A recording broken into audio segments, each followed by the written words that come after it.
Have you ever walked straight into the arms of the most dangerous man in your city, thinking he was there to save you? I'm talking about those moments when desperation makes you blind to red flags that should have been screaming warnings. Maybe you're from Nevada like me, where the neon lights can make anyone look like a savior in the shadows. Well, let me tell you what happens when you mistake a mafia boss for a paying customer. Camila Reyes adjusted the straps of her burgundy dress for the third time in 10 minutes, her hands trembling slightly as she checked her reflection in the cracked mirror of Club Velour's employee bathroom. The bruises on her upper arms had faded to a sickly yellow-green, barely visible under the makeup she'd carefully applied, but she could still feel the phantom grip of Marcus's fingers from 3 days ago. 3 days since she'd finally gotten the restraining order. 3 days since he'd laughed at the piece of paper and told her it wouldn't protect her. She needed this money tonight. Her mother's medical bills were stacking up faster than her paychecks could cover them, and the landlord had already slipped a final notice under her apartment door. The private session she'd reluctantly agreed to would cover rent for another month, maybe 2 if the client was generous. The thought made her stomach twist, but desperation had a way of reshaping even the strongest moral lines. The bass from the main floor thrummed through the walls, vibrating against her chest as she made her way toward the VIP section. Club Velour catered to Vegas's elite, the kind of men who wore suits that cost more than most people's cars and tipped in hundreds rather than 20s. She'd been dancing here for 8 months, ever since her mother's lupus had gotten worse and the medical bills had started drowning them both. It was honest work, she told herself. Dancing, entertaining, keeping wealthy men company while they drank overpriced whiskey. Nothing more. But tonight felt different. Tonight, her manager Rico had pulled her aside with that oily smile that made her skin crawl, explaining that one of their most important clients had specifically requested a private session. The kind that paid 5 times her usual rate. The kind she'd always said no to before. Until now. Camilla pushed open the door to the main floor, immediately hit by a wave of expensive cologne, cigarette smoke, and the pounding rhythm of the music. Crystal chandeliers cast prismatic light across the burgundy velvet and black marble interior, creating an atmosphere of decadent luxury that felt as foreign to her as another planet. Men in expensive suits lounged in leather booths, their attention focused on the stage where Scarlett was performing her routine with the kind of confidence Camilla envied. She spotted him immediately. He sat alone in the corner booth of the VIP section, partially hidden in shadow but impossible to miss. Even seated, she could tell he was tall, probably well over 6 feet, with broad shoulders that stretched the fabric of his black suit. His dark hair was styled with the kind of precision that spoke of expensive barbers and careful attention to detail. But it was his eyes that stopped her breath. Even from across the room, she could see they were a striking hazel green, the kind of eyes that seemed to see everything and reveal nothing. This had to be him, her client. Rico had described him as powerful, wealthy, someone who always got what he wanted, someone who paid very well for privacy and discretion. The way he commanded the space around him, the respectful distance the waitstaff maintained, the subtle nods of acknowledgement from other patrons, it all confirmed what she'd suspected. This was a man used to being in control. Camilla smoothed her dress and walked toward him, her heart hammering against her ribs. Up close, he was even more striking than she'd first thought. His face was all sharp angles and masculine beauty, with a strong jaw that was currently set in a hard line and lips that looked like they rarely smiled. There was something almost predatory in the way he watched her approach, his hazel-green eyes tracking her movement with an intensity that made her feel exposed despite being fully clothed. "Good evening," she said, sliding into the booth across from him before her courage could desert her. "I'm Camilla. Rico said you were expecting me." Those remarkable eyes narrowed slightly, and she caught a flicker of something she couldn't identify crossing his features. Confusion, maybe, or surprise. His voice, when he spoke, was deep and smooth with just a hint of an accent she couldn't place. Italian, perhaps. Did he now? The man said slowly, his gaze never leaving her face. "And what exactly did Rico tell you I was expecting?" There was something in his tone that made warning bells chime softly in the back of her mind. But desperation was louder than intuition. She leaned forward slightly, lowering her voice to what she hoped was an appropriately intimate level. "He said you wanted a private session." that you value discretion and are willing to pay well for it. The man's expression shifted, and for a moment she saw something that might have been anger flash across his features. But it wasn't directed at her, she realized with surprise. It was directed elsewhere, as if he were furious with someone who wasn't present. "I see," he said finally. "And you're here because you need the money." It wasn't a question, but she found herself nodding anyway. Something about his presence demanded honesty, even when she'd planned to maintain the kind of professional distance that would make this easier. "My mother is sick," she admitted, the words tumbling out before she could stop them. "I have 2 jobs, but it's not enough. The medical bills, the rent, everything is just." She trailed off, suddenly horrified that she was sharing her personal problems with a stranger. "I'm sorry. You don't need to hear about my problems." "Don't apologize," he said, and there was a gentleness in his voice that hadn't been there before. "What's wrong with your mother?" "Lupus," Camilla replied automatically, then caught herself. "This isn't exactly professional conversation, is it? Should we? I mean, Rico said you had a room reserved." The man leaned back against the booth's leather upholstery, studying her with those penetrating eyes. She noticed he had excellent bone structure, the kind of masculine beauty that probably made women do stupid things. Like mistake dangerous men for salvation. "What's your full name, Camilla?" "Camilla Reyes," she answered, wondering why his question sounded more like an interrogation than small talk. "And how long have you been working here?" 8 months. She was starting to feel off balance, like she'd missed some crucial piece of information that would explain why this conversation felt so strange. Most clients weren't interested in her life story. They were interested in fantasy, in escape, in the illusion of connection without the messy reality of actual human problems. "Rico really said I requested you specifically?" "Yes," she confirmed, though doubt was beginning to creep into her voice. "He said you always pay well and that you value privacy above everything else." The man was quiet for a long moment, his fingers drumming silently against the table's surface. She noticed his hands were large and well-formed, with calluses that suggested he wasn't just a soft businessman despite the expensive suit. There was something dangerous about him, something that whispered warnings her conscious mind was trying very hard to ignore. "Tell me about this restraining order," he said suddenly, and Camilla felt the blood drain from her face. "How did you?" She started to stand, panic flooding her system, but his voice stopped her. "Sit down, Camilla. You're safe. But I need you to understand that you're not here for what you think you're here for." The words sent ice through her veins. This wasn't right. Clients didn't know about her personal life, didn't ask about restraining orders or her mother's medical condition. They certainly didn't speak with the kind of quiet authority that suggested they were used to being obeyed without question. "Who are you?" she whispered, her voice barely audible over the club's music. "My name is Dante Moretti," he said, and the way he said it told her she should recognize it. "I own this club, Camilla, along with several other businesses in the city. And I'm willing to bet that Rico didn't tell you any of that when he sent you over here." Dante Moretti. The name hit her like a physical blow, and suddenly the respectful distance from the staff, the way other patrons acknowledged him, the predatory stillness that surrounded him all made terrible sense. Everyone in Vegas had heard whispers about the Moretti family. Old money, older power, and connections that reached into every corner of the city's legitimate and illegitimate business. "I need to go," she said, starting to rise again, but his hand shot out and wrapped gently around her wrist. Not restraining, but requesting. "You're not going anywhere," he said, and those 5 words should have terrified her. Instead, there was something in his tone that sounded less like a threat and more like a promise. "Not until you tell me about the bruises on your arms and why you're desperate enough to accept work you clearly don't want to do." How could he see the bruises? She'd covered them carefully with makeup, made sure the dress sleeves would hide any evidence of Marcus's latest escalation.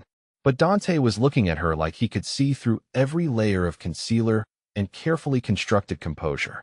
"It's nothing," she said automatically, the response that had become second nature over the past year. "I fell down some stairs."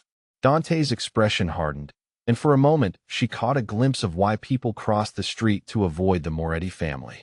There was something lethal in his stillness, something that suggested violence was never more than a heartbeat away. "Try again," he said quietly. "And this time, don't insult both our intelligence." Camilla looked around the club, suddenly aware that they were attracting attention despite the VIP section's relative privacy. Or maybe they weren't attracting attention so much as people were deliberately not looking their way, which was somehow worse. Marcus is my ex-boyfriend, she admitted, her voice barely above a whisper. He's been persistent since I broke up with him 3 months ago. The restraining order was supposed to make him stop, but he thinks it's funny. Says a piece of paper won't keep him away from what's his.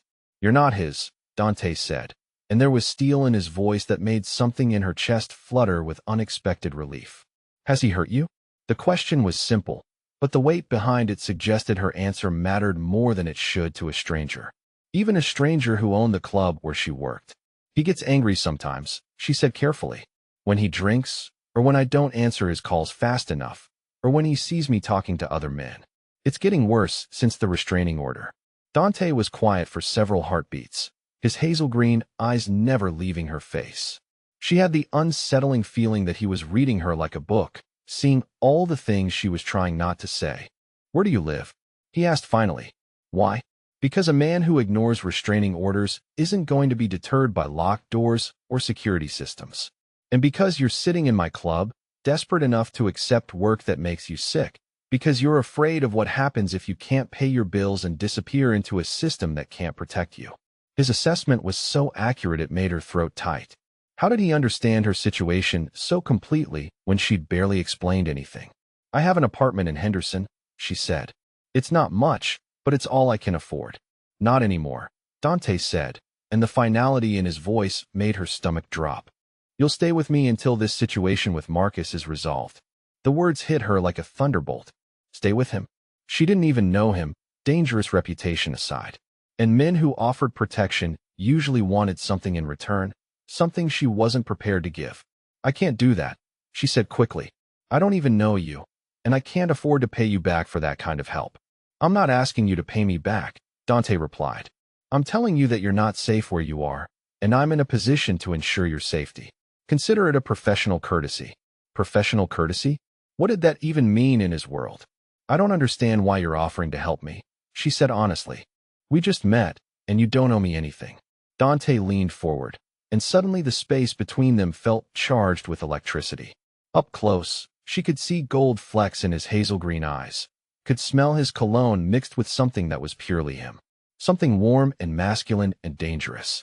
Let me be very clear about something, Camilla, he said, his voice low and intense. I don't make offers like this to just anyone. But I've spent the last 10 minutes watching you try to be brave about a situation that's clearly terrifying you. And I've seen enough to know that your ex-boyfriend is going to escalate until someone gets hurt. Probably you. The accuracy of his assessment sent a chill through her. Marcus had been escalating. The phone calls were more frequent, the messages more threatening. He'd started showing up at her other job, the coffee shop where she worked mornings, making the other employees uncomfortable with his presence. I have a secure penthouse with round-the-clock security, Dante continued. You'll have your own room, your own space, and the freedom to come and go as you please. All I'm asking is that you let me keep you safe until this threat is neutralized. Neutralized. The word sent another shiver through her, this one for entirely different reasons. What exactly did neutralized mean in Dante Moretti's world? And if I say no? She asked. Then you say no, he replied simply. But I think we both know that's not really an option anymore, is it? He was right, and they both knew it. She was living paycheck to paycheck, constantly looking over her shoulder, afraid to be alone in her own apartment. The restraining order had only made Marcus angrier, and she was running out of options that didn't involve accepting help from dangerous men. But maybe, just maybe, this dangerous man was different from the one she was running from. I need to think about it, she said finally. Of course, Dante agreed. But while you're thinking, you should know that Rico won't be arranging any more private sessions for you. Ever. The statement was delivered with such quiet finality that she didn't doubt it for a second, which meant she was back to dancing and serving drinks, back to barely making enough to survive. Why? She asked. Because you clearly don't want to do that kind of work, and because I don't allow my employees to be pressured into situations they're uncomfortable with. His employees. Right. She worked for him, technically, though she'd never seen him at the club before tonight. Thank you, she said softly, surprised by the relief that flooded through her at the knowledge that she wouldn't have to cross that particular line. "Don't thank me yet," Dante said, standing from the booth with fluid grace. His full height was even more impressive than she'd imagined, probably 6'3", with the kind of presence that commanded attention without trying. "Think about my offer, Camilla, but don't think too long. Men like your ex-boyfriend don't usually wait for convenient timing." With that ominous statement, he walked away, leaving her alone in the booth with her racing heart and a business card that simply read Dante Moretti with a phone number beneath it. As she watched him disappear into the crowd, moving through the club like he owned it because he did, Camilla realized that her life had just taken a turn she couldn't have anticipated. She'd come here tonight thinking she was meeting a client who would solve her immediate financial problems. Instead, she'd met a man who might solve all her problems, or create entirely new ones she'd never dreamed of. The question was whether she was brave enough to find out which. Camilla stared at Dante's business card for 3 hours after her shift ended, turning the elegant black cardstock over in her fingers until the edges were soft with handling. She'd walked home through Henderson's quiet streets, constantly checking over her shoulder for any sign of Marcus's beat-up Honda, but the night had remained mercifully empty of threats. Her apartment building looked the same as always, a tired complex of beige stucco and broken dreams, but somehow it felt different now. Smaller, more vulnerable. She knew she was going to call him before she'd even made the conscious decision. The alternative was lying awake for another night, jumping at every sound in the hallway, wondering if tonight would be the night Marcus decided a restraining order was just another challenge to overcome. The phone rang twice before Dante's voice answered, smooth and alert despite the late hour. "Camilla, how did you know it was me?" she asked, then immediately felt foolish for the question. "I was hoping you'd call," he said simply. "Have you decided?" She closed her eyes and took a deep breath, tasting the weight of the choice on her tongue. "I'll accept your help, but I need to understand what I'm agreeing to. What do you want in return?" "Nothing you're not willing to give," Dante replied, and there was something in his tone that made her believe him despite every warning her rational mind was screaming. "I'll pick you up in 20 minutes. Pack whatever you need for a few days." A few days.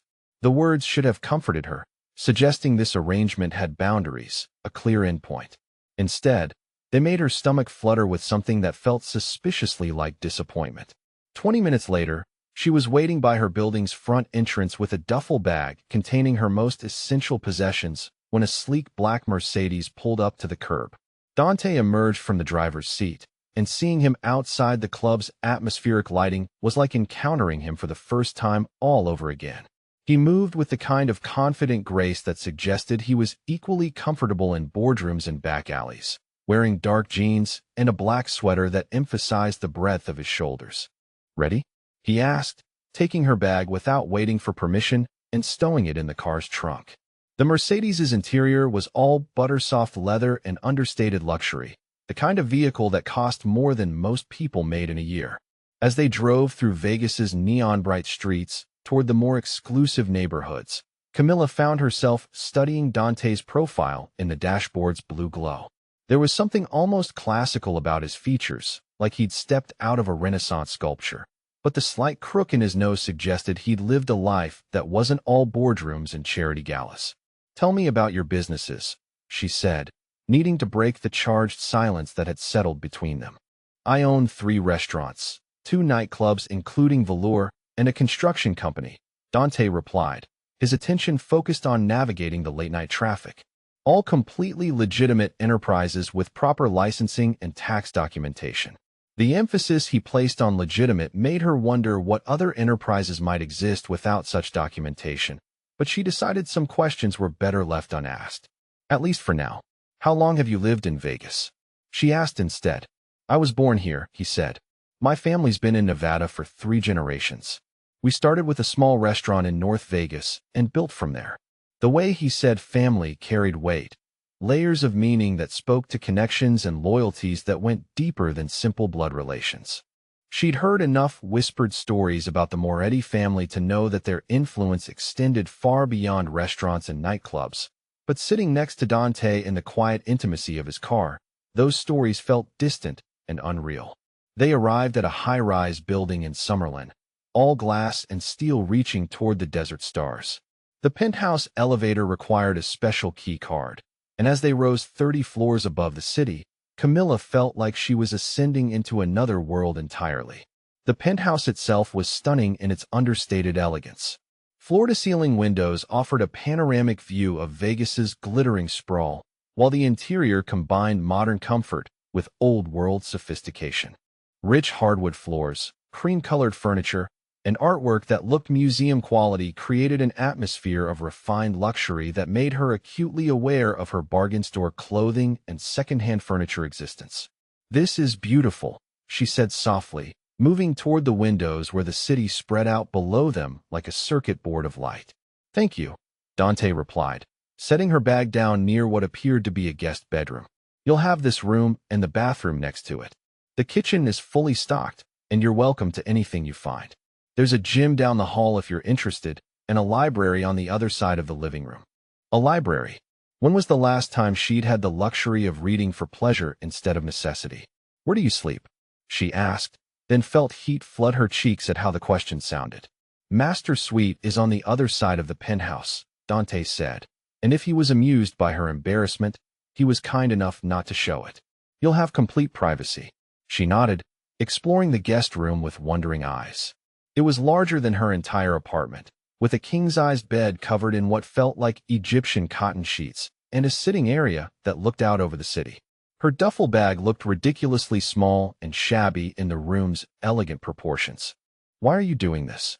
she asked when she returned to the living room to find Dante in the kitchen, moving around the space with the easy familiarity of someone who actually cooked rather than just reheated takeout. "Because you need help, and I'm in a position to provide it," he said, pulling ingredients from the refrigerator with practiced efficiency. "Because I don't like men who hurt women, and because something about you makes me want to keep you safe." The honesty in his answer made her throat tight with unexpected emotion. When was the last time someone had wanted to protect her without expecting something in return? "I should warn you," she said, settling onto one of the bar stools that lined the kitchen island. "I'm not used to accepting help. I've been taking care of myself and my mother for a long time." "Independence is admirable," Dante said, his hands moving skillfully as he began preparing what looked like pasta from scratch. "But everyone needs backup sometimes. Even people who are used to handling everything alone." She watched him work, fascinated by the contrast between his reputation and the domestic scene playing out in front of her. This was Dante Moretti, the man whose name was whispered in corners of the city's underworld, making her dinner at midnight like it was the most natural thing in the world. "How did you know about my mother's condition?" she asked. "At the club, you knew things about my situation that I hadn't told anyone."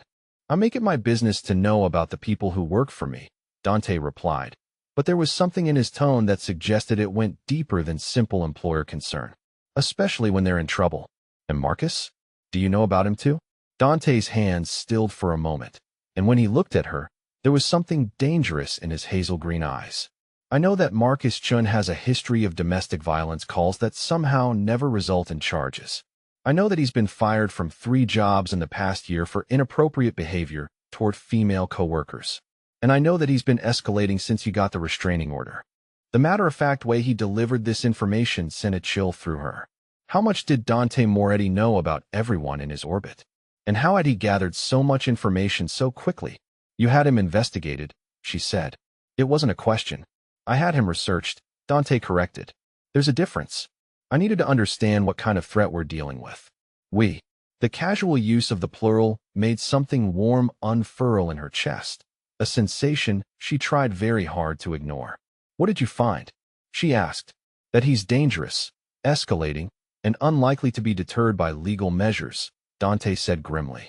"That he's been asking questions about your schedule, your routes home from work, your mother's hospital. That he's planning something more serious than phone calls and showing up at your job." The warmth in her chest immediately froze into something cold and sharp. Marcus had been to the hospital? Near her mother? "He's been to Sunrise Hospital?" she asked, her voice barely above a whisper. "Twice this week," Dante confirmed. "He told the nurses at the reception desk that he was your boyfriend, asked about visiting hours and your mother's room number. They didn't give him the information, but he didn't leave immediately either time." Camilla felt sick. Her mother was already so fragile, so worn down by the lupus and the treatments that sometimes barely kept her functioning. The thought of Marcus involving her in his escalating campaign of harassment made rage burn in her chest alongside the fear. "What's his endgame?" she asked. "What does he want?" "You," Dante said simply. "And if he can't have you, he wants to make sure no one else can either." Men like Marcus don't see women as independent people with agency. They see possessions that have been temporarily misplaced. The assessment was brutal in its accuracy, and hearing it laid out so clearly made her realize how naive she'd been to think a restraining order would solve anything. Marcus had never respected her boundaries when they were together. Why would he start now that she'd left him? "I should have left Vegas months ago," she said, more to herself than to Dante. "Should have taken my mother and disappeared somewhere he couldn't find us." "Running isn't always the answer," Dante said, plating the pasta with professional precision and setting it in front of her. "Sometimes the best solution is to remove the threat entirely." There was something in the way he said it that made her look at him sharply. Remove the threat. What exactly did that mean in his world? "You mean Marcus?" she said carefully. "I mean whatever is necessary to ensure your safety and peace of mind," Dante replied, settling across from her with his own plate. "But we don't need to discuss specifics tonight. Tonight, you're safe, and that's what matters." The pasta was incredible, rich and perfectly seasoned in a way that spoke to real culinary skill rather than expensive ingredients alone. She found herself relaxing despite the heavy conversation, lulled by the domestic intimacy of sharing a meal with someone who seemed genuinely concerned about her well-being. "Where did you learn to cook like this?" she asked. "My mother," Dante said, and for the first time since she'd met him, his expression softened into something approaching vulnerability. She insisted that her sons learn to take care of themselves completely, not just the parts that were considered traditionally masculine. "Sons, plural. Do you have brothers?" she asked. "Two, both younger. Marco runs security for our businesses, and Lorenzo handles the financial side. Family enterprises work best when everyone has a clearly defined role." Family enterprises. Another one of those carefully neutral phrases that probably meant more than it sounded like. "What's your role?" she asked. "Strategy," Dante said. "I handle the big picture. Make sure all our interests are protected and our people are taken care of." Protected from what? She wanted to ask, but something in his expression suggested that conversation was for another time. They finished dinner in comfortable silence, the city lights twinkling below them like fallen stars. Camilla found herself studying Dante when he wasn't looking, trying to reconcile the gentle man who'd cooked for her with the dangerous reputation that followed the Moretti name. There was a duality to him that was both fascinating and unsettling, like seeing a wolf playing gently with a lamb while never forgetting what it was capable of. "I should let you get some rest," Dante said eventually, standing to clear their plates. "Tomorrow we'll discuss longer-term security arrangements." Longer term. The phrase sent another flutter through her stomach, but she couldn't tell if it was anxiety or anticipation. "Dante," she said as he was loading the dishwasher with the same efficiency he'd shown while cooking. "Why me? I mean, I'm sure you encounter people in trouble all the time. Why are you going to all this effort for someone you just met?" He was quiet for a long moment, his back to her as he finished with the dishes. When he turned around, there was something in his expression that made her breath catch. "Because when I saw you sitting in that booth tonight, trying so hard to be brave about something that was clearly tearing you apart, something in me recognized something in you," he said quietly. "And because I've spent most of my life surrounded by people who want things from me. Money, protection, influence, access.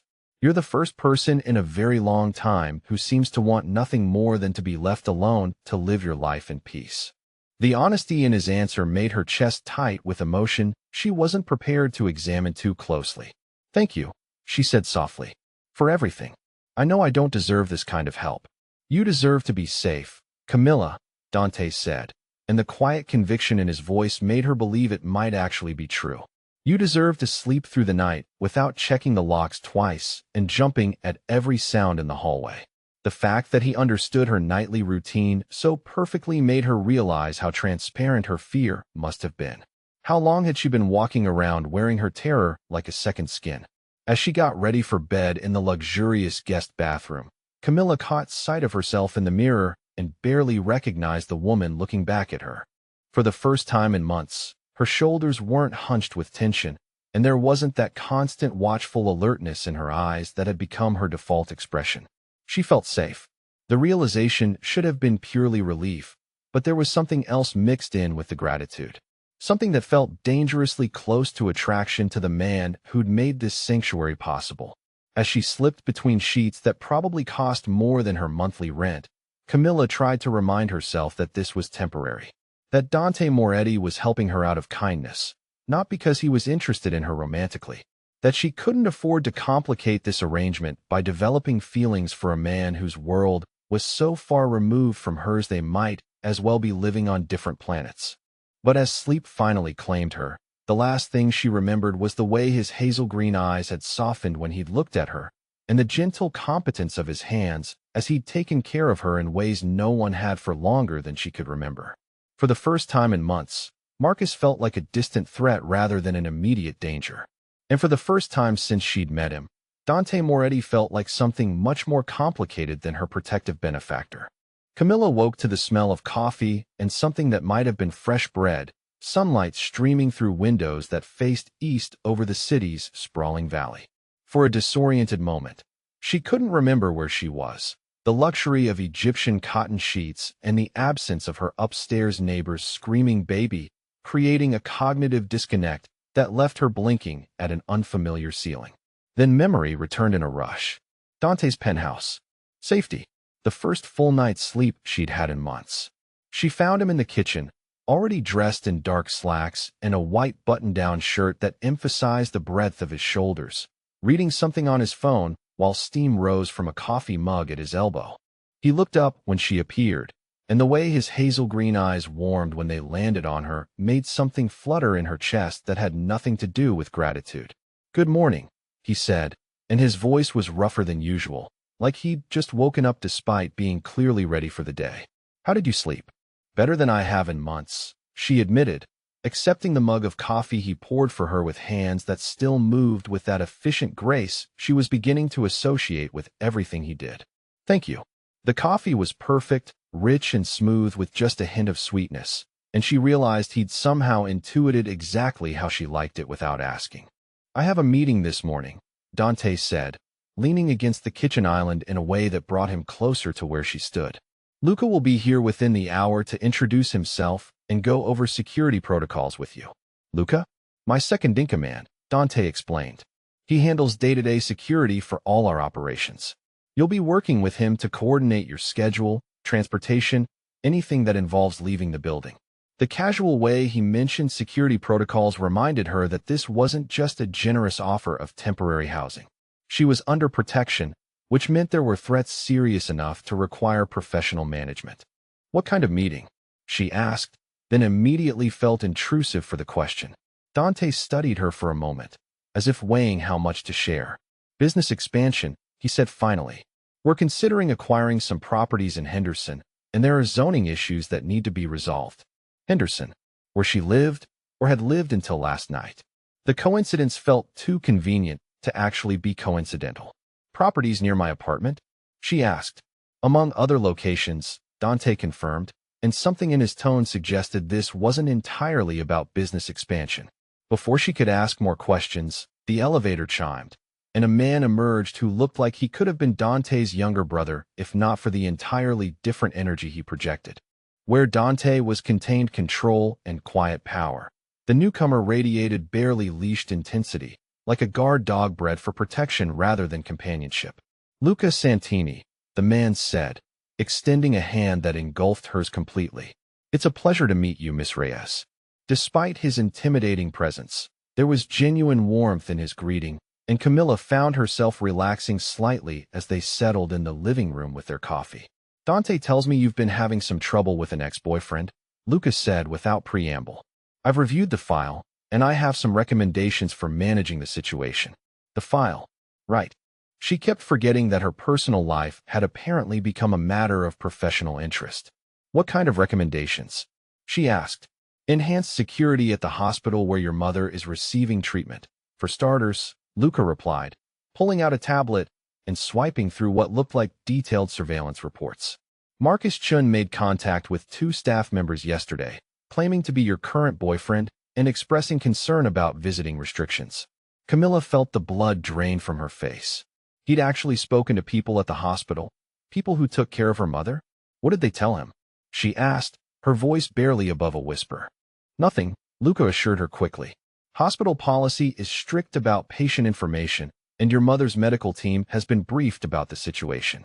But his persistence suggests he's escalating beyond simple harassment.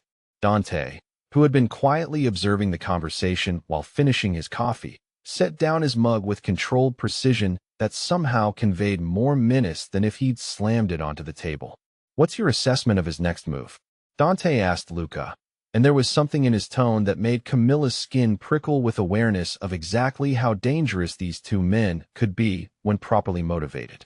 He'll try to use her mother as leverage, Luca said grimly, either by attempting to gain access to her directly, or by creating a situation that forces Camilla to come to him on his terms. Over my dead body, Camilla said with more vehemence than she'd intended, and both men looked at her with expressions that suggested they understood exactly how seriously she meant it.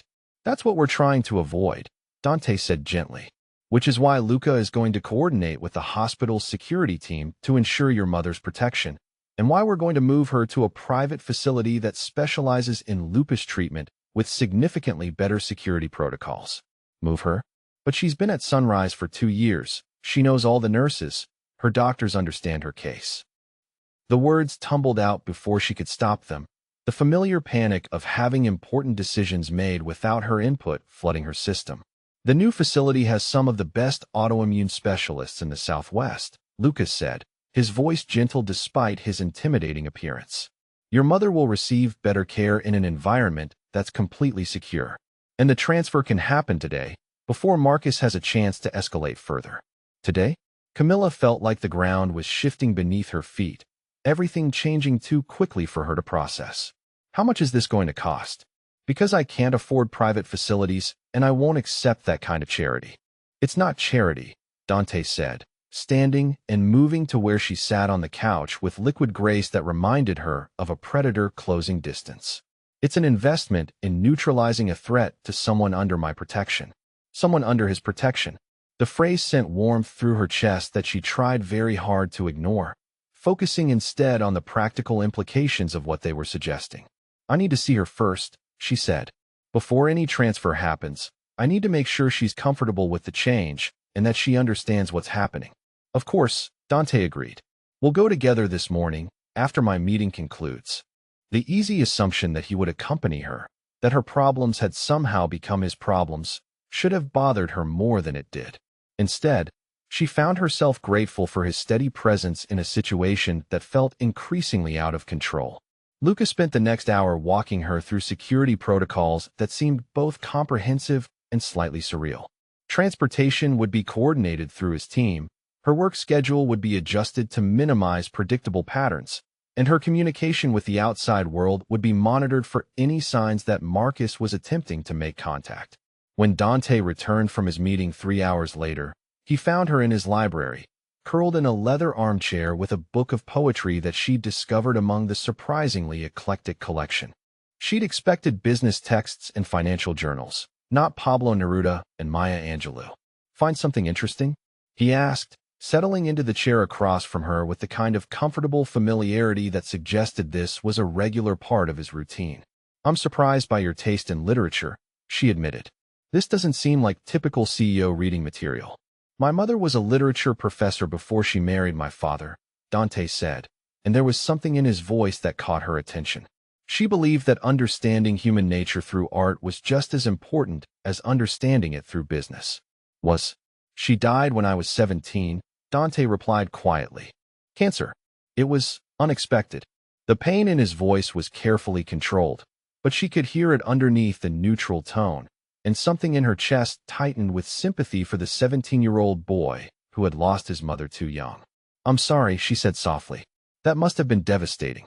It was the first time I realized that money and connections and all the power my family had built couldn't protect the people who mattered most, Dante continued, his gaze focused on something beyond the windows. It's why I'm perhaps more invested in your situation than strictly necessary. The admission hung between them, heavy with implications that made her pulse quicken. more invested than necessary. What did that mean exactly? She had a feeling she was about to find out. Ready to visit your mother? He asked, standing with that fluid grace that never failed to catch her attention. The drive to the hospital was quiet, but it was a comfortable silence rather than an awkward one, filled with the kind of easy companionship that usually took months to develop. Camilla found herself stealing glances at Dante's profile as he navigated the midday traffic, noting the way sunlight brought out gold highlights in his dark hair and the laugh lines around his eyes that suggested he smiled more often than his serious reputation would indicate. At the hospital, her mother's face lit up when they entered her room, though Camilla caught the curious look she directed at Dante when she thought no one was looking. "Mija, you look rested," her mother said in Spanish, reaching for Camilla's hand with fingers that felt too fragile in her grip. "And you brought a friend." "Mama, this is Dante," Camilla said, switching to English out of politeness. "He's helping with some security concerns I've been having." "Security concerns," her mother repeated, and there was steel in her voice despite her physical frailty. "That boy has been here again, hasn't he? Marcus was here?" Camilla felt ice in her veins, though Luca had already briefed her on the situation. "Twice," her mother confirmed grimly. "Asking about you, wanting to know when you visit, pretending to be concerned about my condition." The nurses wouldn't tell him anything, but he made them uncomfortable.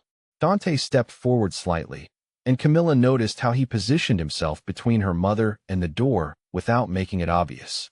"It's a pleasure to meet you, Mrs. Reyes. Camilla speaks of you often."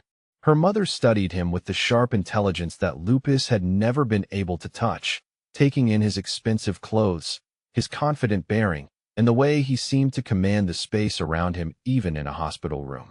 "You're the one who wants to move me to a private facility," she said, and it wasn't a question. "I'm the one who wants to make sure you receive the best possible care in the safest possible environment," Dante corrected gently. "Your daughter is very important to me, which means your well-being is also important to me." Important to him. The phrase sent another flutter through Camilla's chest, though she tried to focus on the conversation rather than her body's increasingly inconvenient reactions to Dante's presence. They spent an hour going over the details of the transfer, with Dante patiently answering her mother's pointed questions about the new facility's credentials and security measures. By the time they left, her mother had agreed to the move, though not without extracting a promise from Dante that Camilla would visit every day. In the elevator, Camilla felt the weight of obligations settling on her shoulders like a familiar burden. "I don't know how I'm ever going to repay you for this," she said quietly. "The private facility, the security, letting me stay in your home. It's too much." Dante stopped the elevator between floors with a smooth motion, turning to face her in the small enclosed space. The sudden proximity made her acutely aware of his size, his warmth, the way his cologne mingled with something that was purely him. "Stop thinking about repayment," he said, his voice low and intense. "Stop thinking about debt and obligation and what you owe me." "Then what should I think about?" she asked, her voice barely above a whisper. Instead of answering immediately, Dante reached out and touched her face, his thumb brushing across her cheekbone with such gentleness that it made her breath catch. "Think about the fact that you're the first person in years who makes me want to be more than just a collection of responsibilities and reputation." The honesty in his admission made her heart race, and before she could second-guess herself, she stepped closer, eliminating the last few inches of distance between them. "Dante," she whispered, and the way he said her name in response sounded like a prayer. He was going to kiss her. She could see it in the way his eyes darkened, feel it in the tension that suddenly filled the small space between them. And God help her, she wanted him to, wanted to taste him and feel his hands in her hair and forget for just a moment about all the reasons this was complicated. His phone rang. The sharp sound cut through the moment like a blade, and Dante stepped back with a curse that was half English and half Italian, his professional mask sliding back into place as he answered the call. "What?" he said, and even that single word carried enough menace to make the person on the other end speak quickly. Camilla watched his face change as he listened, saw the exact moment when whatever news he was receiving shifted from inconvenient interruption to serious problem. "When?" he asked, his free hand clenching into a fist at his side. A pause, then, double the security at the new facility immediately. "And find him." He hung up and looked at her with an expression that made her stomach drop. What happened? She asked, though part of her already knew the answer. Marcus just tried to force his way into your mother's room, Dante said grimly. Security stopped him, but not before he made it clear that he knows about our connection and sees it as a challenge. The elevator suddenly felt too small, the air too thin. He knows. Marcus knew about Dante, which meant he knew she wasn't facing this alone anymore, which meant he was going to escalate in ways that would put everyone she cared about in danger. I should leave, she said, panic making her voice sharp. I should go back to my apartment and face this alone before he decides to hurt you or your family or Camilla. Dante's voice was gentle but implacable, and when she looked at him, there was something in his eyes that made her believe everything might actually be okay. You're not going anywhere, and neither is he. Before she could ask what that meant, Dante cupped her face in both hands and kissed her with a hunger that suggested he'd been thinking about it since the moment they'd met. His lips were warm and firm against hers, and when she opened for him with a soft sound that might have been surrender, he deepened the kiss with a thoroughness that made her forget about everything except the way he tasted like coffee and something darker, more dangerous. When they finally broke apart, both breathing hard in the elevator's confined space, Camilla realized that everything had just changed irrevocably. Mine, Dante said quietly against her lips, and the possessiveness in his voice should have alarmed her. Instead, it made her feel safer than she had in her entire life. The elevator ride to the penthouse passed in charged silence, Dante's hand warm against the small of Camilla's back as he guided her through the lobby and into the private car that waited for them. She could still taste him on her lips, still feel the imprint of his fingers where they'd cradled her face during that kiss that had changed everything between them. The memory made her skin warm despite the air conditioning, and she found herself stealing glances at his profile as he spoke quietly into his phone, coordinating security for her mother's transfer. When they arrived home, and wasn't that a dangerous thought? Thinking of his penthouse as home after only 2 days, Dante led her to the couch overlooking the city and settled beside her with the kind of careful attention that suggested he was as aware as she was that something fundamental had shifted between them. We need to talk about what just happened, he said, his hazel green eyes searching her face with an intensity that made her pulse quicken. Which part? She asked, though they both knew she was deflecting. The kiss, or the fact that Marcus is escalating faster than anyone anticipated? Both, Dante replied. But let's start with the kiss, since that's what's making you look like you're planning to bolt. The accuracy of his assessment made her laugh despite the tension that had settled in her chest. I'm not planning to bolt, she said. I don't know how to do this. Do what? This, she said, gesturing between them. Whatever this is becoming. I've never been good at trusting people, especially men who are powerful enough to rearrange my entire life with a phone call. Dante leaned back against the couch cushions, his expression thoughtful. Tell me about your father, he said quietly. The request caught her off guard, though she supposed it shouldn't have. If they were going to acknowledge what was happening between them, they needed to understand the wounds that shaped them both. He left when I was 8, she said, surprised by how steady her voice sounded. My mother was pregnant with what would have been my little brother, and the pregnancy was complicated. She was on bed rest for months, couldn't work, needed constant medical care. One day he just wasn't there anymore. Left a note saying he couldn't handle the responsibility. Dante's jaw tightened almost imperceptibly, but his voice remained gentle when he spoke. That must have been devastating for both of you. My mother lost the baby 2 weeks later, Camilla continued, the old pains surfacing with surprising intensity. The stress, the doctors said. Her body couldn't handle everything that was happening. She's never been the same, physically or emotionally. The lupus started manifesting seriously about 6 months after that. So you've been taking care of her since you were 8 years old, Dante said, and it wasn't a question. Someone had to, Camilla replied with a shrug that didn't fool either of them. And I learned early that the only person you can really count on is yourself. Men leave when things get difficult. They make promises they don't keep, and they disappear when the cost of staying gets too high. The words hung between them, heavy with years of careful self-protection and hard-won independence. Dante was quiet for a long moment, studying her with those perceptive eyes that seemed to see more than she was comfortable revealing. Is that what you think I'm going to do? He asked finally. Disappear when protecting you becomes inconvenient?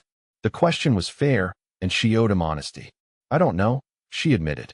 I want to believe you're different, but wanting something and trusting it are two very different things. What would it take? Dante asked. For you to trust that I'm not going anywhere?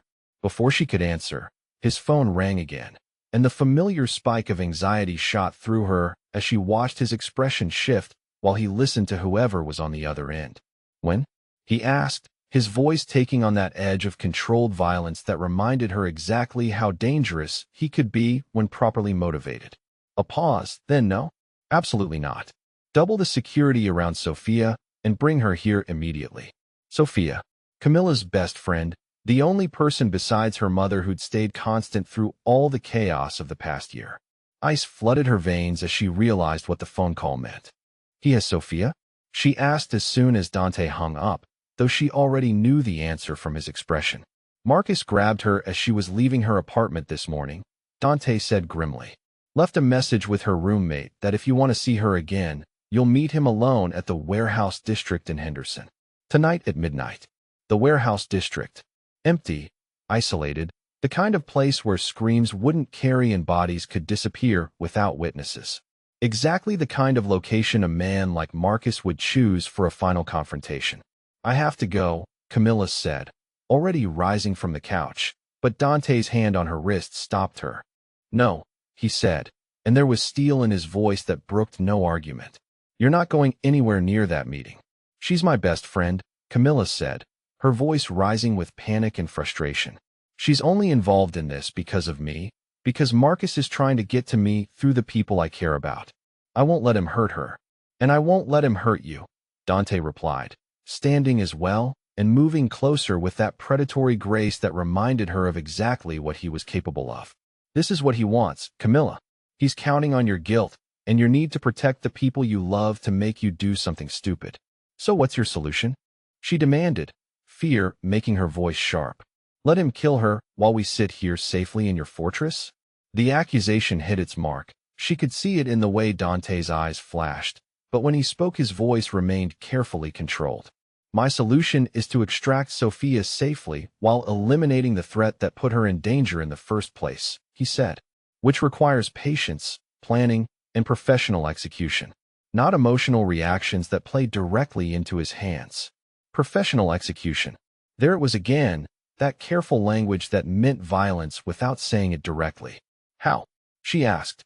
How do you extract her without giving Marcus what he wants? By giving him something else he wants more, Dante replied cryptically. But first, I need you to understand something. This ends tonight, one way or another. Are you prepared for what that means? The weight of his question settled over her like a shroud. Was she prepared? Prepared for Marcus to die? Because that's what Dante was really asking, underneath all the careful euphemisms. She thought about Sophia, probably tied up in some abandoned warehouse, terrified and wondering why no one was coming to help her. She thought about her mother, finally safe in a private facility, but only because Marcus had forced them to that extreme. She thought about the bruises on her arms, the nights of terror, the months of looking over her shoulder.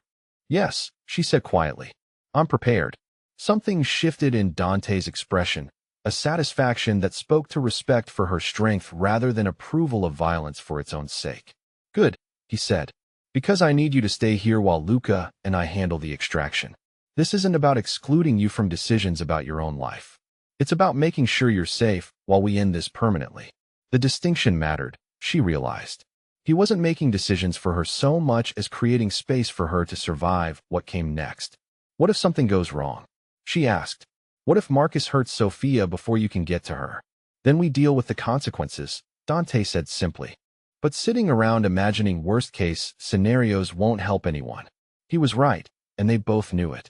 But the waiting felt impossible, the knowledge that people she cared about were in danger because of her creating a restless energy that made sitting still feel like torture. Come here, Dante said softly, and when she looked at him, the intensity in his eyes made her breath catch. She moved toward him without conscious decision, drawn by something in his expression that spoke to need rather than mere want. When she was close enough to touch, he reached for her, his hands settling on her waist with a reverence that made her heart race. I need you to know something, he said, his voice rough with emotion she'd never heard from him before. Regardless of what happens tonight, regardless of how this situation with Marcus resolves, you matter to me.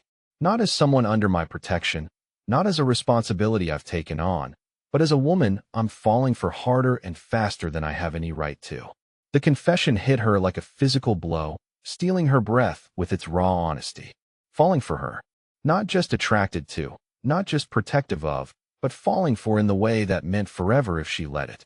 Dante, she whispered, and then somehow she was in his arms, his mouth on hers with a hunger that spoke to weeks of careful restraint finally breaking down. This kiss was different from the one in the elevator, deeper and more desperate, like he was trying to memorize the taste of her in case tonight went wrong and he never got another chance. When they broke apart, both breathing hard, she could see her own need reflected in his hazel green eyes. I need you, she said against his lips, the admission torn from somewhere deep in her chest. Not just tonight, not just until Marcus is gone, but in all the ways that matter.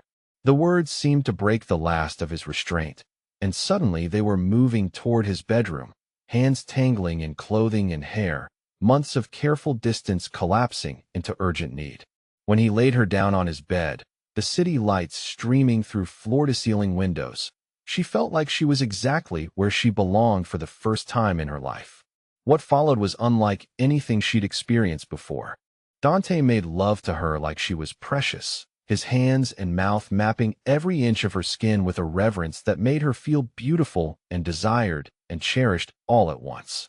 There was no hurried fumbling, no awkward negotiations about boundaries. Just the slow, sweet burn of connection deepening into something that felt permanent. Afterward, lying in his arms with her head on his chest, listening to his heartbeat slowly return to normal, Camilla realized that she'd crossed a line there was no going back from. She was in love with him, completely, irrevocably, in the kind of way that would reshape her entire understanding of what was possible between two people. Are you okay? Dante asked softly, his fingers tracing patterns on her bare shoulder that made her skin tingle with aftershocks of pleasure. Better than okay, she replied, tilting her head to look at him. Scared, but better than okay. Scared of what? Of how much I care about you, she admitted. Of how much this matters. It matters to me too, Dante said, pressing a kiss to the top of her head. More than anything has mattered in a very long time. They lay together in comfortable silence for a while, the urgency of the evening temporarily forgotten in the aftermath of intimacy. But eventually reality intruded, as reality always did. Luca will be here in an hour to brief us on the extraction plan, Dante said reluctantly. And then I need to leave. The thought of him walking into danger on her behalf made her stomach clench with anxiety, but she forced herself to nod. Be careful, she said. Please. I just found you. I'm not ready to lose you. You won't lose me, Dante promised, and the quiet conviction in his voice made her believe it might actually be true. This ends tonight, Camilla, and then we figure out what comes next for us. What comes next? The phrase filled her with anticipation rather than anxiety for the first time since this nightmare had begun. As they dressed and prepared to face whatever the evening would bring, Camilla realized that regardless of what happened with Marcus, her life had already been transformed in ways she'd never anticipated. She'd found safety, yes, but more than that, she'd found something worth fighting for. She'd found love in the arms of the most dangerous and gentle man she'd ever met. And she was finally ready to fight for the chance to keep it. The hour before Dante left passed in a blur of tactical planning and controlled tension that reminded Camilla exactly what kind of man she'd fallen in love with. Luca arrived with 3 other men whose names she didn't catch, but whose presence filled the penthouse with an aura of barely leashed violence. They spread blueprints across Dante's dining table, spoke in clipped sentences about sight lines and extraction points, and handled weapons with the casual efficiency of people for whom violence was a professional tool rather than a last resort. Camilla watched from the living room, nursing a cup of coffee that had gone cold hours ago, trying to process the surreal reality of coordinating a rescue mission from the same space where she and Dante had made love just hours earlier. The contrast should have been jarring, but instead it felt oddly natural, like she was finally seeing all the pieces of his world fit together into a coherent picture. The warehouse Marcus chose as isolated but not defenseless, Luca was saying, pointing to various marked locations on the building schematics. 2 guards posted outside, probably armed. Sophia is most likely being held on the 2nd floor, based on thermal imaging and the fact that it's the only area with recent electrical activity. How do you get thermal imaging of a random warehouse? Camilla asked before she could stop herself, then felt heat flood her cheeks when all 5 men turned to look at her. We don't rely on random intelligence when lives are at stake, Dante said gently. Luca's team has been monitoring Marcus's movements since yesterday. We know he rented this space 3 days ago under a false name, and we know he's been stockpiling supplies there since the restraining order was filed 3 days ago, before he'd even tried to force his way into her mother's hospital room. Marcus had been planning this confrontation longer than any of them had realized. What kind of supplies? She asked, though part of her didn't want to know the answer. Nothing good, Luca replied grimly. Zip ties, duct tape, plastic sheeting. A shovel. This was never intended to be a simple intimidation meeting, Miss Reyes. He planned to eliminate both you and your friend tonight. The words hit her like ice water, confirming what she'd already suspected but hoped wasn't true. Marcus hadn't grabbed Sophia to force a confrontation. He'd grabbed her to lure Camilla somewhere isolated enough that he could kill them both and dispose of the evidence without interference. The realization should have terrified her. Instead, it filled her with a cold rage that surprised her with its intensity. How long until you move in? She asked.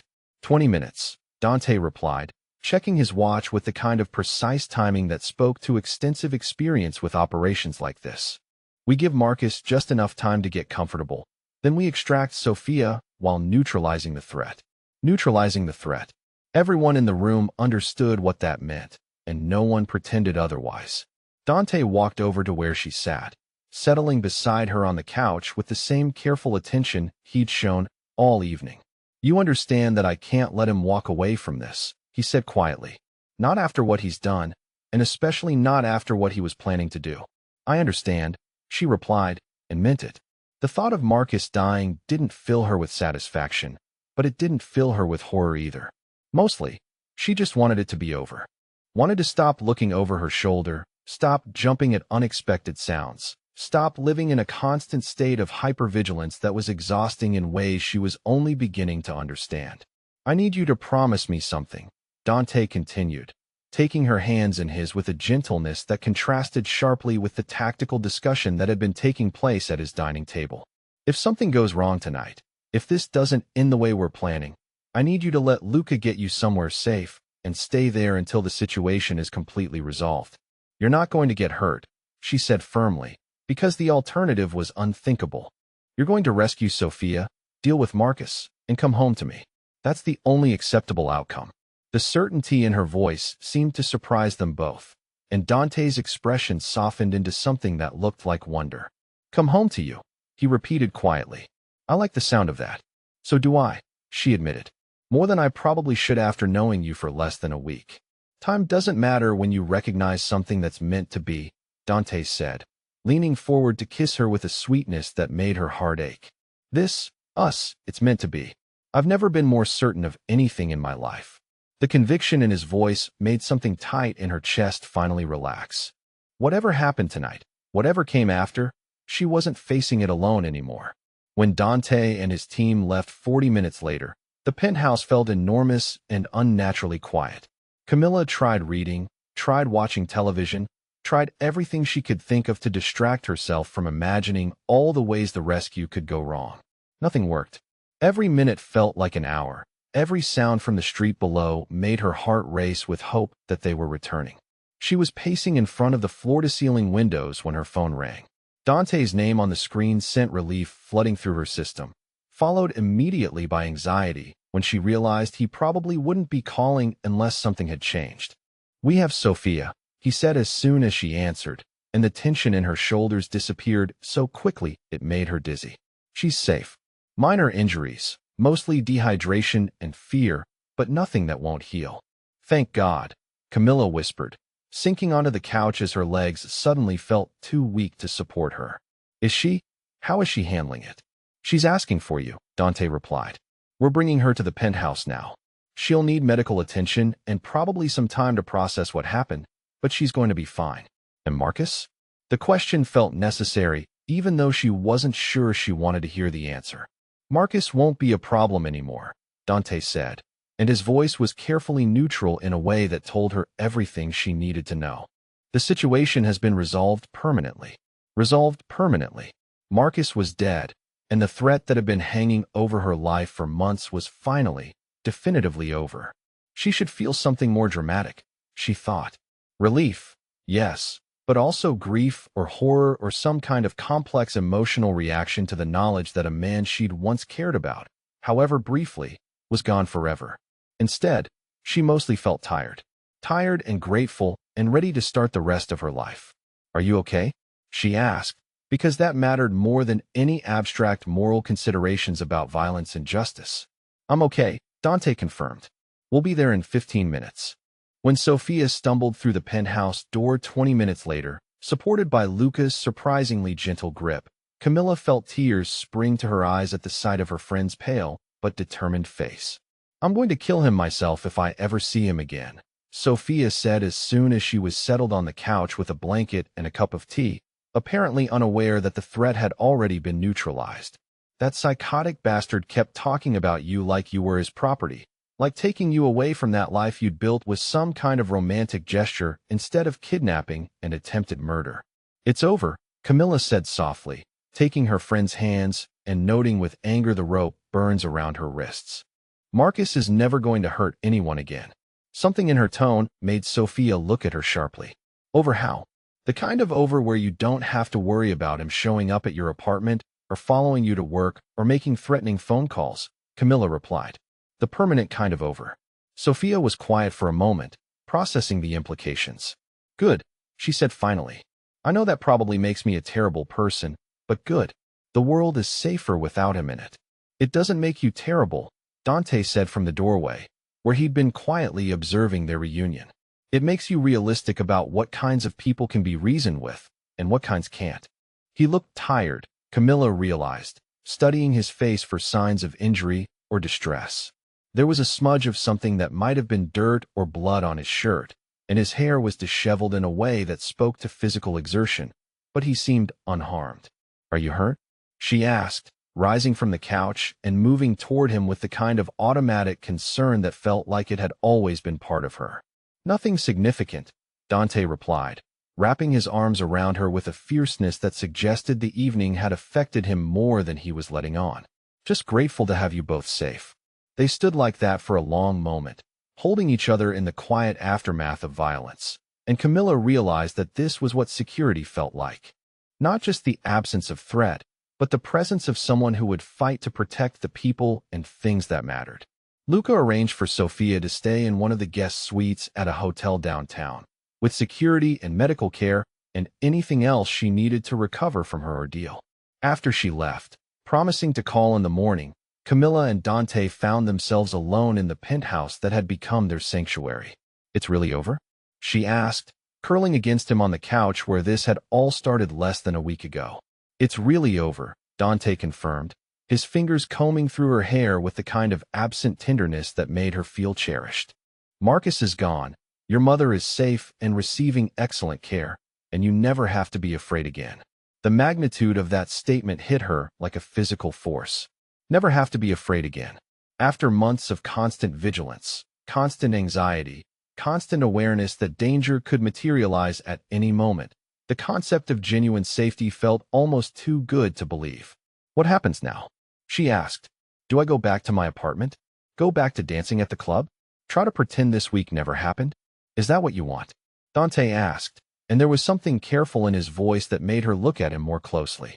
What I want is to stay here, with you, she said honestly.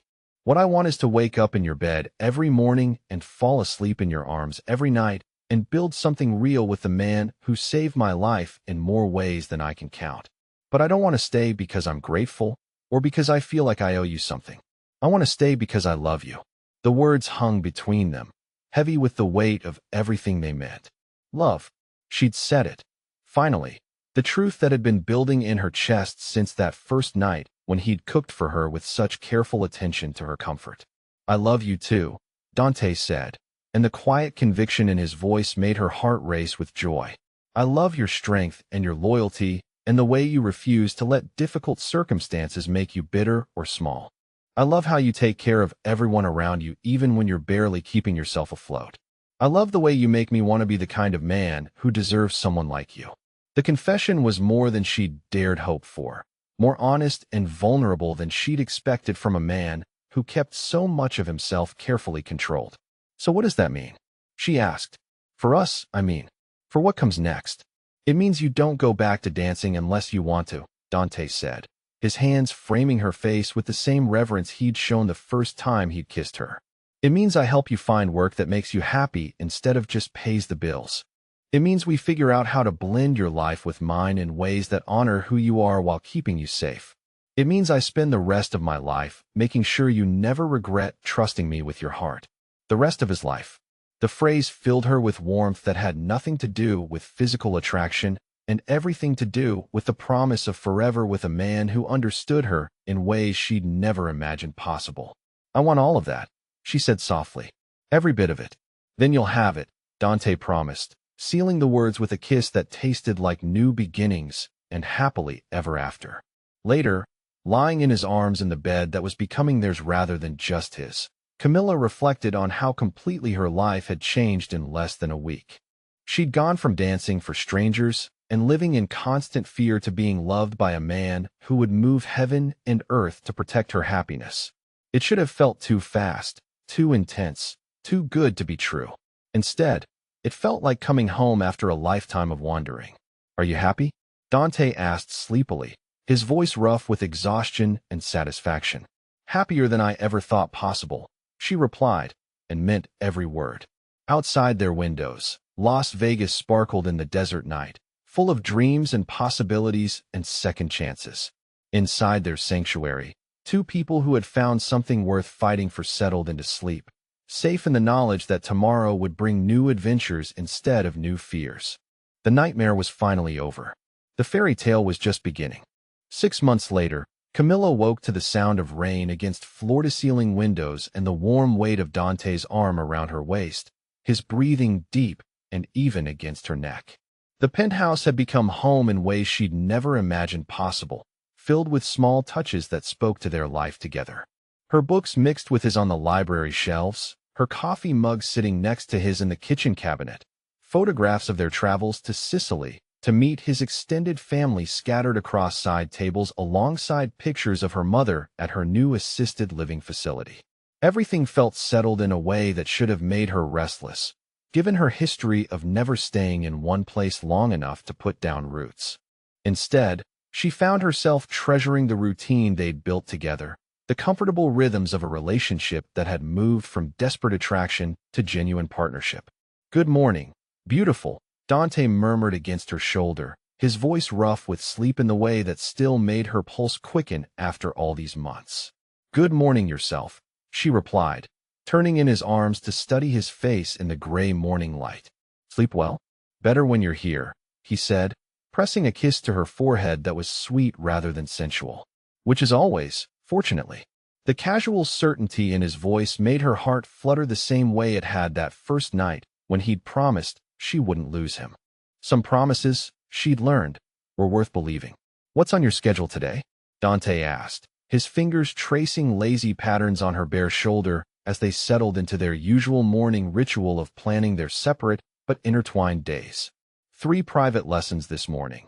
Then I'm meeting Sophia to look at flowers for the reception centerpieces, Camilla replied, still amazed that those words could come out of her mouth so naturally. Wedding planning.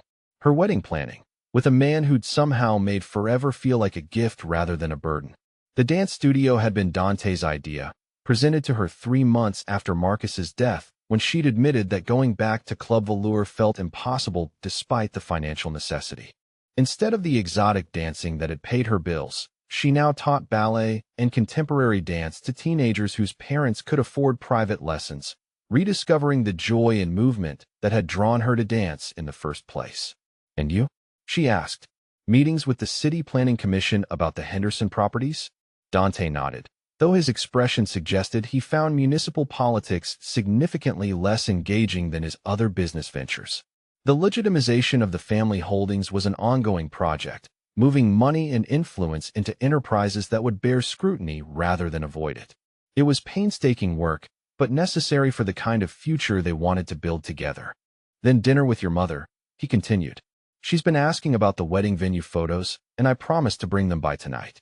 Her mother's recovery had been remarkable, aided by the specialized treatment at the private facility Dante had arranged and the peace of mind that came with knowing her daughter was safe and loved.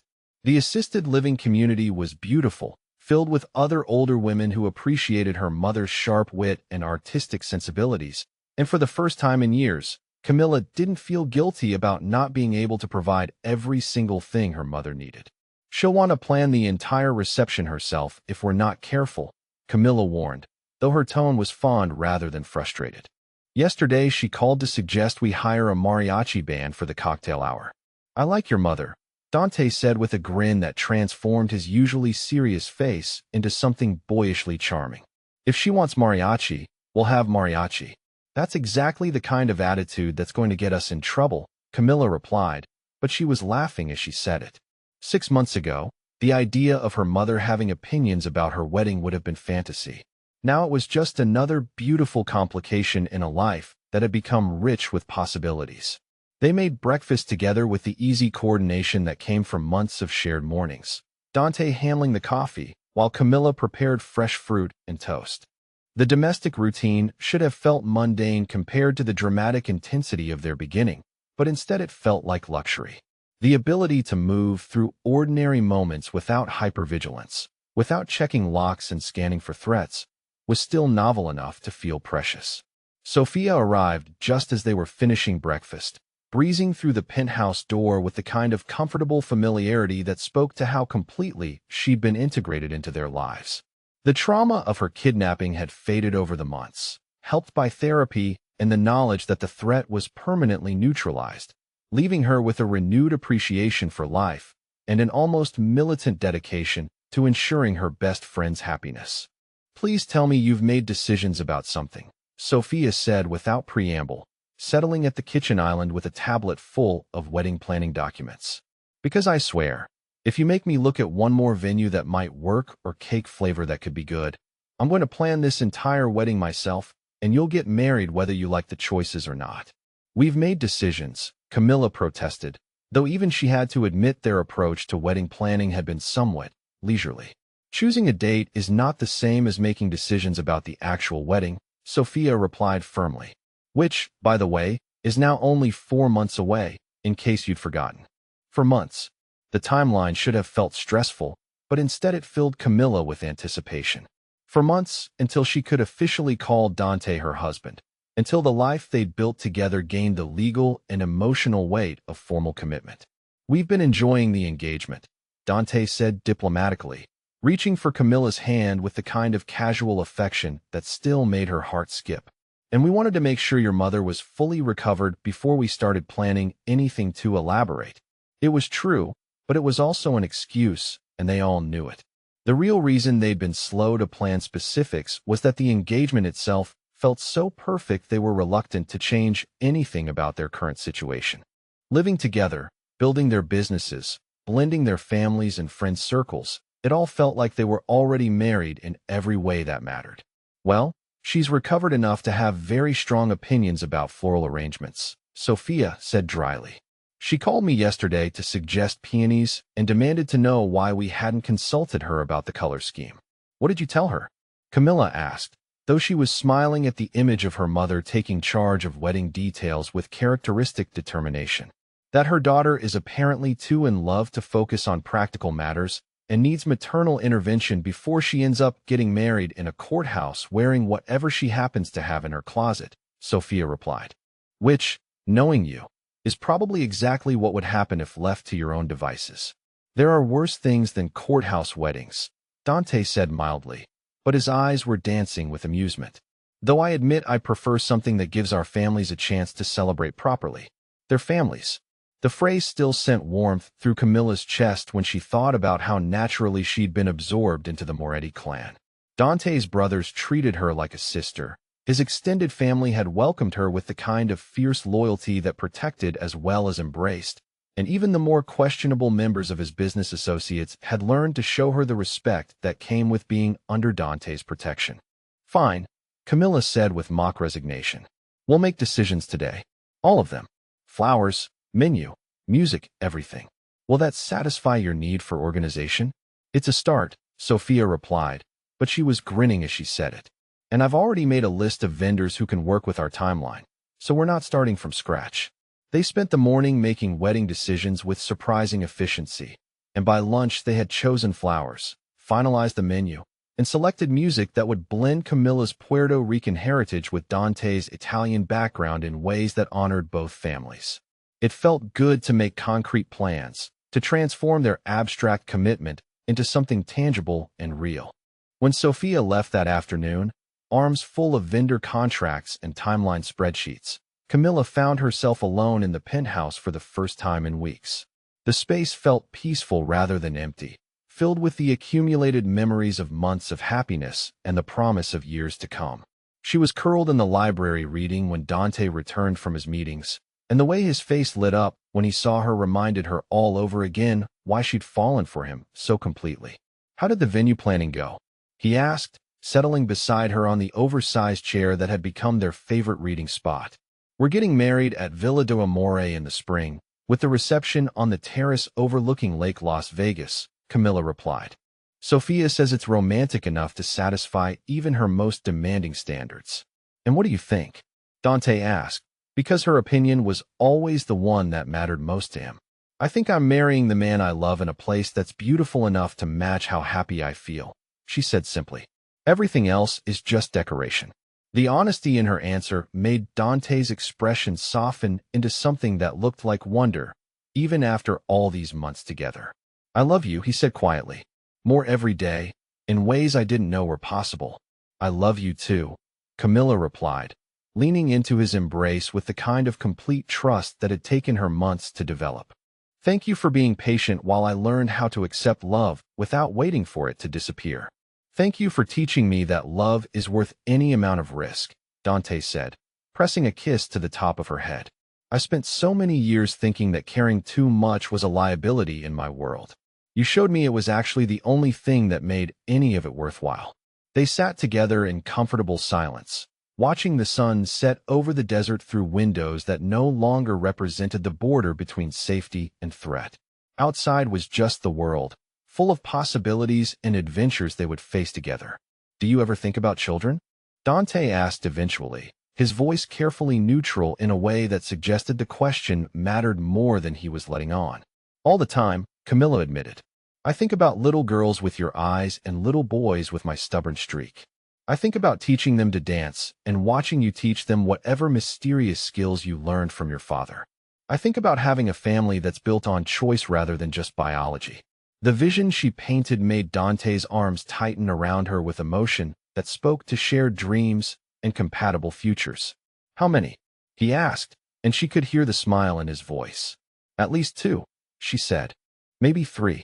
Enough that they have each other, but not so many that we forget to pay attention to them individually. I can give you that, Dante said with the kind of quiet certainty that had become his trademark. I can give you all of that and more. I know, Camilla replied, tilting her head to look at him with all the love she'd learned to show freely. That's why I said yes when you proposed. Later that evening, after dinner with her mother and an hour of enthusiastic wedding planning that confirmed Sophia's warnings about maternal intervention, they found themselves slow dancing in their living room to music that existed only in Dante's humming against her ear. The city sparkled below them, but Camilla's attention was focused entirely on the man whose arms had become her definition of home. Do you remember the first night we met? She asked as they swayed together in comfortable rhythm. When I thought you were a client and you thought I was in trouble, I remember thinking you were the bravest person I'd ever met, Dante replied. Sitting in that booth, trying to be professional about something that was clearly tearing you apart because you needed to protect your mother. I remember thinking you were dangerous, she said with a laugh. Which, to be fair, you were. Just not to me. Never to you, Dante agreed, spinning her gently before pulling her back against his chest. You were safe with me from that first moment, even when you didn't know it yet.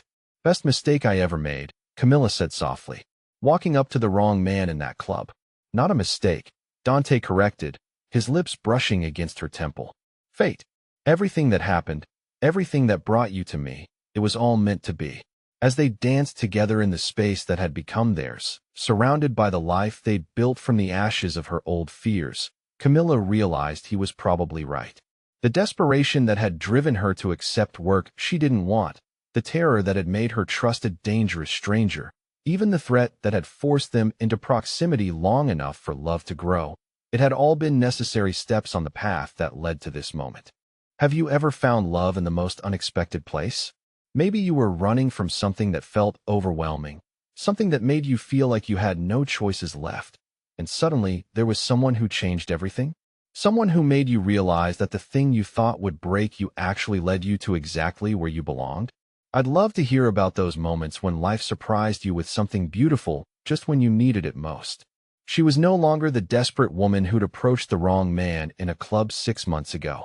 She was someone who'd learned to accept love, to trust in permanence, to build a life based on choice rather than just survival. And the man holding her was no longer just her protector or even her lover, but her partner in every sense that mattered. I can't wait to marry you, she whispered against his neck, breathing in the scent that had become synonymous with safety and love and home. For months, Dante reminded her. And then you're stuck with me forever. Promise? Camilla asked, pulling back to look into the hazel green eyes that had seen her through her darkest moments and would witness all her brightest ones to come. Promise, Dante said, sealing the vow with a kiss that tasted like forever. Outside their windows, Las Vegas continued its eternal dance of lights and dreams.